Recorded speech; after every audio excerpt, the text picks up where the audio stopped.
हमने ये कई बार सुना है, सबको कहते हुए, और ये फेस भी किया है जिसकी शादी हो गई है। तो सुना हमने ये है कि शादी के बाद सब कुछ चीज़ें बदल जाती हैं, और होता भी एक्चुअली में ऐसा कुछ काफ़ी हद तक है जब चीज़ें बदल रही होती हैं लाइफ में।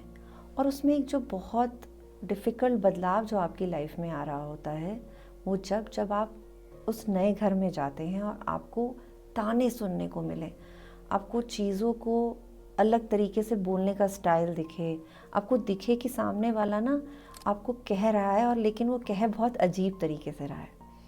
तो हाँ, मैं उन्हीं के बारे में बात कर रही हूँ जो आप नई शादी के बाद या शादी के बाद अपनी सास से या अपने इन-लॉज से या अपनी एक्सटेंडेड फैमिली से वो ताने सुनते हैं। और ये ताने ना काफ़ी आपको ऐसे लगते हैं ना, ऐसे तीर की तरह दिल पे लगते हैं कि यार ये क्यों बोल रही हैं। तो समझते हैं कि ये होता क्यों है और आप इससे अपने आप को कैसे बचा सकते हैं। तो देखो, जब भी ये सास बहू या इन लॉज और जो आप गए हैं, आपका जो नया रोल आपके घर में एज अ बहू या एज अ दामाद, आपके घर में जो नया रोल आपका इवॉल्व हुआ है अभी आपकी लाइफ में, ये बड़ा पावरफुल रोल है। अब इस पावर में देखो, क्योंकि मेल तो जाके रहता नहीं है अपने इन लॉज के घर, तो ये पावर गेम वहाँ पे इतना ज़्यादा प्ले नहीं होता है।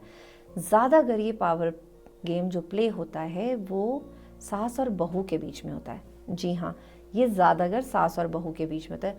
एक्सेप्शनल केसेस हैं, मैं जानती हूँ, जहाँ पे फादर इन लॉ का भी रोल कभी कभी ज़्यादा मदर इन लॉ के रोल से ज़्यादा डोमिनेटिंग होता है, लेकिन क्योंकि रेशियो कम है तो हम इस पर अभी बात नहीं करेंगे। हम बात करेंगे जहाँ सास और बहू के जो ताने चलते हैं और इसकी वजह से घर का जो माहौल ख़राब होता है और इसकी वजह से जो आपके अंदर नफ़रत आती है, हम बात उसके बारे में करेंगे।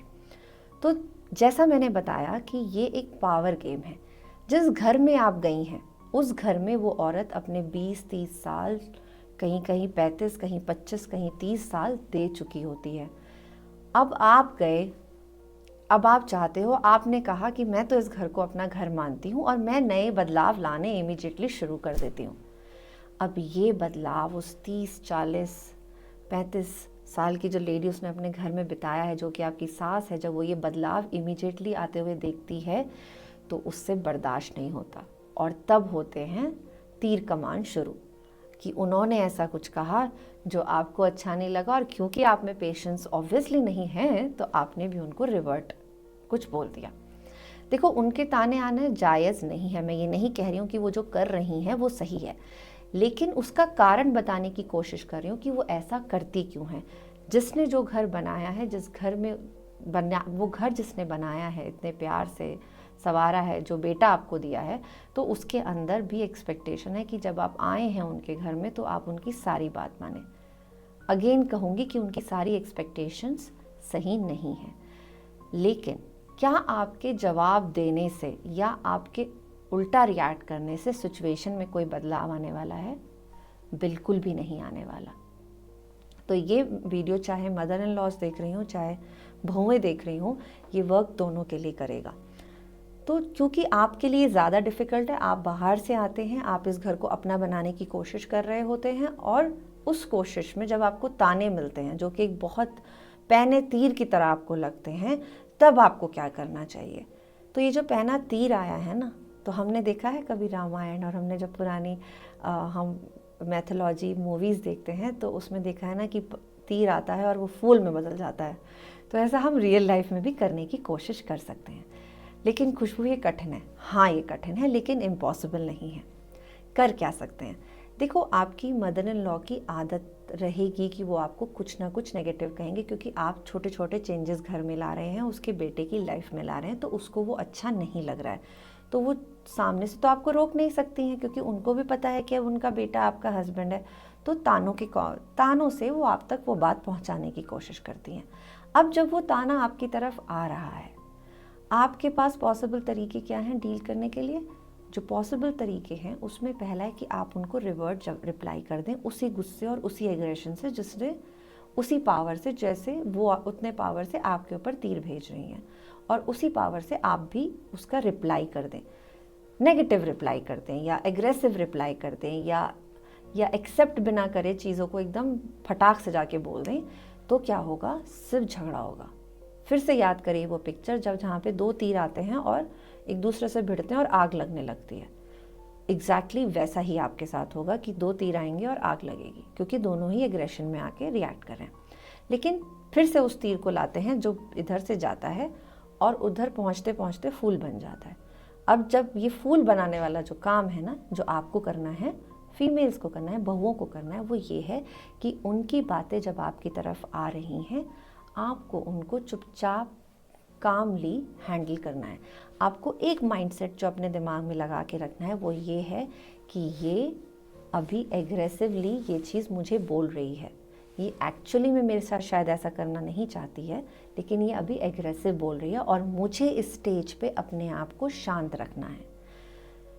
ये आपके लिए मुश्किल क्यों होता है? ऐसे बहुत सारे मैसेजेस मेरे पास आते हैं कि वो बोलती है ना तो मुझे और गुस्सा आ जाता है। ऐसा आपके साथ क्यों होता है? क्योंकि आपका अपना पेशेंस लेवल ना काफ़ी लो है, काफ़ी लो है। तभी आपके ऊपर एक छोटा सा स्टेटमेंट, एक छोटा सा तीर आपको इतना ज़्यादा एग्रेसिव बना देता है कि आपका मन करता है कि जाके इसको सुना के आऊँगी तो मुझे असर, तो मुझे आराम पड़ेगा, वरना क्या मेरे माँ बाप ने मुझे ऐसे ही भेजा है, या मेरे माँ बाप ने क्या इनको कम पैसे दिए थे, या मेरे माँ बाप ने इनको कम खर्चे में, हमारे यहाँ तो इतनी अच्छी शादी। क्यों ये सब बातें आपके दिमाग में आएंगी? क्योंकि आपका पेशेंस लेवल बहुत कम है, आपका एंगर लेवल बहुत ज़्यादा हाई है। एक कारण ये हो सकता है। दूसरा कारण ये हो सकता है कि आप अभी तक इस घर को अपनाना शुरू नहीं किए हैं। क्योंकि दिल पे हाथ रख के सोचिए कि आपकी मम्मी ने इससे पहले कभी आपको नहीं डांटा था, ताने नहीं दिए थे, बुरा नहीं कहा था, लेकिन वो सब आप इस मोड से ले लेती हैं कि आपकी मम्मी ने कहा था। और क्योंकि अभी तक आपने इस घर को अपना अपनाया नहीं है, तो हमेशा यही लगता है कि सास सास ही होती है। और इसकी बात आई नहीं कि मैं तो कोई छोटे घर से थोड़ा ना आई हूँ, मैं तो जवाब दूंगी ही दूंगी। ये एटीट्यूड बनता चला जाता है। तीसरा मेजर कारण आपके गुस्से होने, आपके पेनफुल होने का कारण ये भी है कि आप बहुत ज़्यादा इन्फ्लुएंस्ड हैं अपनी दोस्तों की स्टोरीज से, सोशल मीडिया से, या जो स्टेटमेंट हम बहुत बार सुनते हैं ना कि बहू कभी बेटी नहीं बन सकती और सास कभी माँ नहीं बन सकती। ये सब आपके ना सिस्टम में इतने ज़्यादा घुसे हुए हैं कि आप इनसे बाहर निकलना ही नहीं चाहते। अगर ये बात सच होती ना तो लोग बच्चे अडॉप्ट नहीं करते, लोग और अलग तरीके प्यार करने के एक दूसरे को नहीं देते। ये सिर्फ धारणाएं हैं जिनके हिसाब से आप चल रहे हैं। हम जब एक बच्चा अडॉप्ट करते हैं ना, वो बच्चे को हम पहले से जानते होते हैं ना, लेकिन हम उसे अपनाते हैं और अपना बनाते हैं।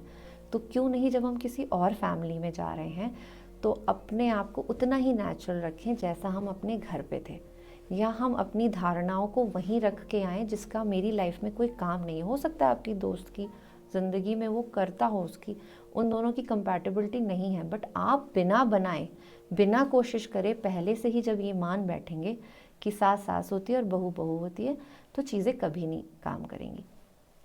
तो तीर याद रखना है कि आपके पास जो आता हुआ तीर है, जो उस लेडी का जो अभी 50, 55, 60 साल की है, उसने अगर आपको कुछ कहा भी तो आपको उस तीर को, उससे अपने आप को कैसे प्रोटेक्ट करना है।